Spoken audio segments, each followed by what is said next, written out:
প্রিয় শিক্ষার্থীরা, এই ক্লাসে আমরা শিখব পার্ট অফ স্পিচের বাকি যে পার্ট অফ স্পিচ গুলো ছিল, preposition, conjunction O interjection.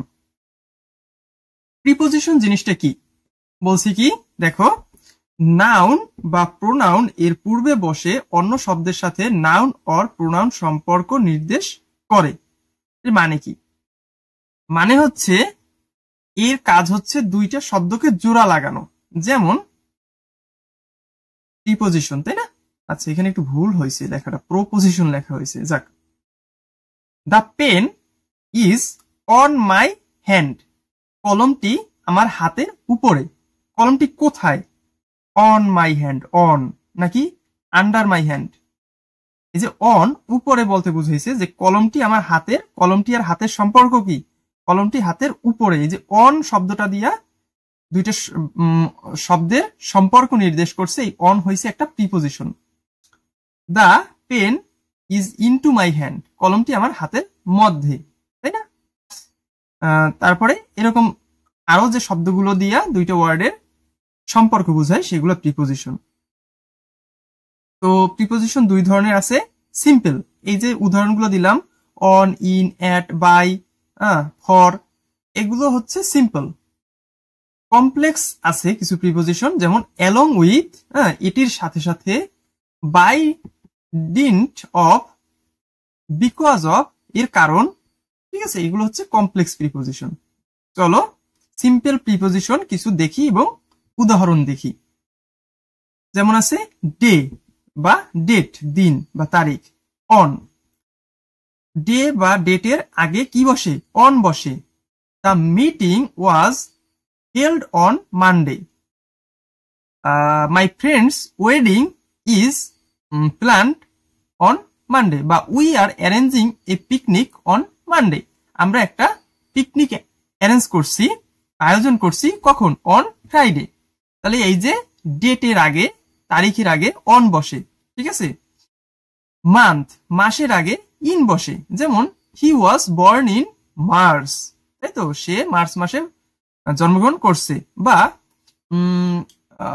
We will get a holiday in December. আমরা ডিসেম্বরে একটি ছুটি পাবো, তাই তো? এ হলিডে হবে না, ভ্যাকেশন হবে। যে we will get vacation in December, আমরা ডিসেম্বরে ছুটি পাবো। তাহলে তোমার মাসের আগে ইন প্রিপোজিশনটা বসবে, তাই তো? এরপরে ইয়ার, বছর, বছরের আগেও ইন বসে। I was in a hospital last year. আচ্ছা, এইখানে বছরের আগে ইন বসে নাই, অ্যাকচুয়ালি একটা জায়গা, ঠিক আছে? একটা প্রতিষ্ঠান, তার আগে ইন বসাইছে। টাইম, টাইমের আগে কিন্তু সবসময় অ্যাট বসবে। at 5 PM, at 10 AM, at 10 o'clock, তাই না?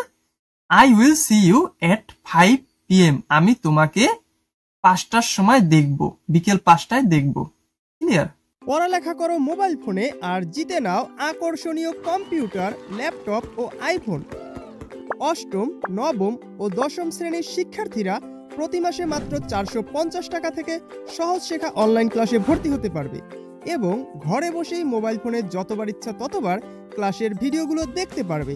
তাই দেরি না করে এখনই ভর্তি হও সহজ শেখায় আর সুযোগ পাও আকর্ষণীয় পুরস্কার জেতার। বিস্তারিত জানতে ঘুরে আসো আমাদের ওয়েবসাইট এবং ফেসবুক পেজে, অথবা এখনই কল করো ভিডিওর সাথে দেয়া নাম্বারে। এরপর ফর আছে। My father has been living here for month. আমার বাবা এখানে মাস ধরে বাস করতেছে, বা অনেক মাস ধরে বাস করতেছে। ডিউরিং মানে কোন একটা কাজ চলাকালীন সময় বোঝাচ্ছে, ঠিক আছে? Use to say when something has happened বা হ্যাপেন্স। কোন একটা কাজ যখন চলতেছে ওই সময়টাতেই। It must have rained during the night, মানে রাতের সময়টাতে। বলছে রাতে বৃষ্টি হবেই হবে, ডিউরিং, ওই সময়টাতে আর কি। ওভার, ওভার মানে কি? ওভার মানে কোনো কিছু পেরিয়ে, এরকম কিছু একটা বোঝায়। এখানে বলছে কি, to mean something someone more than in age or speed, কোন জিনিসের চেয়ে বেশি। My grandfather is now over 90। আমার দাদা 90-এর উপরে, 90-এর চেয়েও বেশি, মানে বয়স বুঝাইছে। অ্যাবভ, অ্যাবভ মানে সত্যিকারের উপরে, ঠিক আছে? The temperature is there degree above 0, শূন্যের উপরে তাপমাত্রা এখানে ইজ 3 ডিগ্রিজ অ্যাবভ 0, শূন্যের চেয়ে 3 ডিগ্রি উপরে। Across often used to mean the other side of something like river, border, bridge, etc. ঠিক আছে? ওকে I am seeing you across the road. আমি তোমাকে রাস্তার ওই পারে দেখতেছি। হে look, I am across the river. দেখো আমি নদীর এপারে। ঠিক আছে? এখানে একটা উদাহরণ দিয়েছে, his house is just across the border. ঠিক আছে? তার বাসা বর্ডারের ওই পাশে।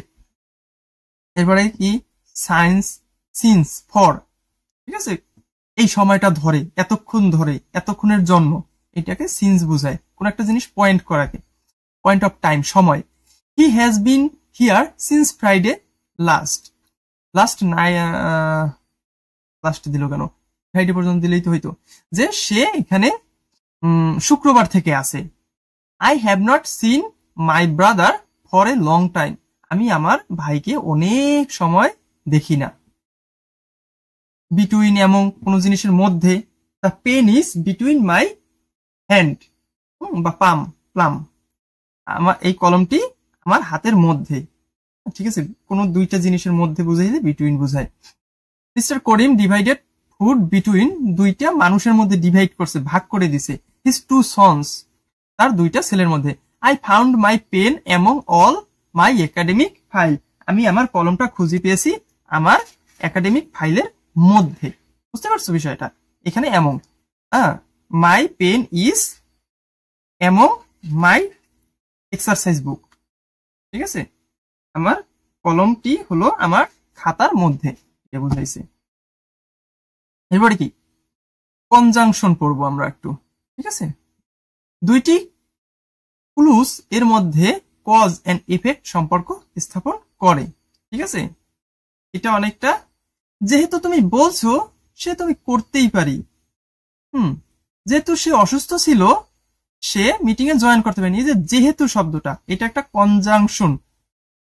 তারপরে উই মাস্ট ওয়ার্ক হার্ড, আমাদের অবশ্যই কঠোর পরিশ্রম করতে হবে যাতে করে আমরা জীবনে সফলতা পাই। সো দ্যাট, যাতে করে ইংলিশ কি, so that we can succeed in my life. এই যে as, so that, that's why, যে কারণে। যেমন একটা বাক্য বলি,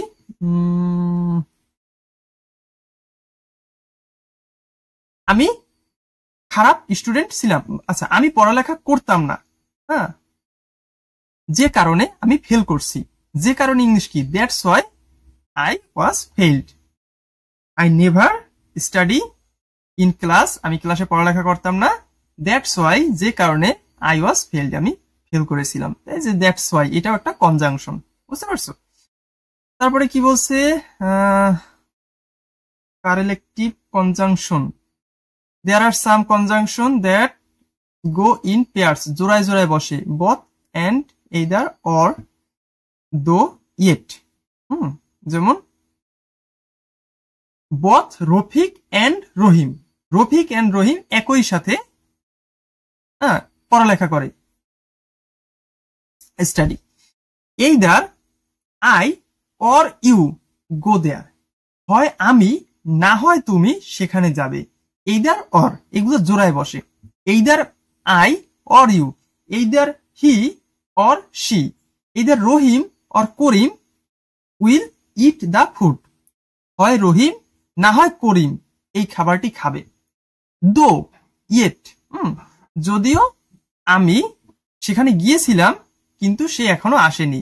though I was here yet he is not coming here, যদিও আমি সেখানে ছিলাম এখনো সে আসেনি। এরকম কিছু একটা বুঝাই। Though he is rich yet he is unhappy, যদিও সে ধনী, ইয়েট তারপরেও সে এখনো অসুখী। ইয়েট মানে কি, এখন পর্যন্ত। He was both wise and good, সে ছিল একই সাথে, যে বোথ আর এন্ড এই দুইটা কনজাংশনই কিন্তু আছে।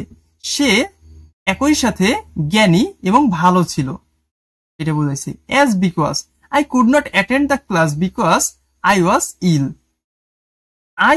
as I was ill I could not attend the class, ঠিক আছে, মানে কারণ বুঝাইছে as দিয়া, because দিয়া। so that's why এগুলো বসানো যায়, কোনো কাজের উদ্দেশ্যে ফলাফল প্রকাশ করে। I am so tired that আমি এতটাই ক্লান্ত যে I cannot go in, আমি ভিতরে যেতে পারিনি। I am glad that he has come, আমি খুশি যে সে এসেছে। although বা though, যদিও সে এইটা তারপরেও সে ওইটা, এরকম একটা যদি তুমি বাক্য বানাইতে চাও। although he is rich he is unhappy, যদিও সে ধনী সে অসুখী। though he is rich, যদিও সে ধনী he is unhappy, মানে although একটা বসাইলেই হয়, কোনো সমস্যা নাই।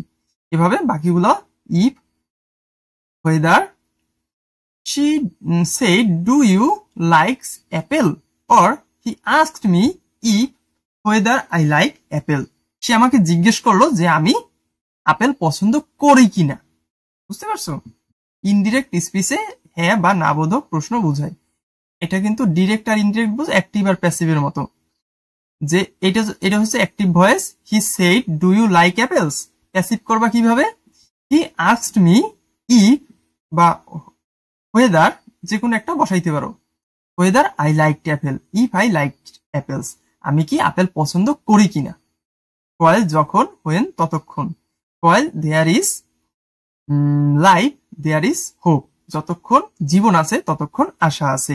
I saw me when I came, sorry he saw me, সে আমাকে দেখলো যখন আমি এসেছিলাম বা এসেছি। এবার আমরা ইন্টারজেকশন পড়ব। মনের তীব্র আকস্মিক ভাব প্রকাশ করে, যেমন হুররে, আল্লাহ, ওহ, সেই, ব্রাভো, এই যে শব্দগুলা সেগুলোই হচ্ছে ইন্টারজেকশন। সেন্টেন্স থেকে আলাদা করলেও মূল সেন্টেন্সে কোনো চেঞ্জ আসে না, যেমন কিছু আসে যায় না। যদি আমি সেন্টেন্সটা লিখতাম we have won the match, আমরা ম্যাচটি জিতেছি, আমরা খেলায় জিতেছি, তাহলে মূল শব্দটা তুমি তো বুঝছো, হ্যাঁ আমরা খেলায় জিতেছি। আর তার আগে ইন্টারজেকশন তুমি বসাইতে পারো, কি মজা আমরা খেলায় জিতেছি, ওই যে কি মজা, বা hurray we have won the match, এই যে হুররে শব্দটা এইটা হচ্ছে ইন্টারজেকশন। তারপর বলছি কি alas the man is no more, Allah মানুষটা আর বেঁচে নেই, ঠিক আছে। এই শব্দটা দিলে ইন্টারজেকশন হয়, আর যদি না দাও তারপরেও কি বাক্যটা মূল অর্থ কিন্তু একই থাকে, যে মানুষটি মারা গিয়েছে, এটাই বলছে। তো ইন্টারজেকশন অবশ্য তুমি হয়তো বুঝতে পারছো।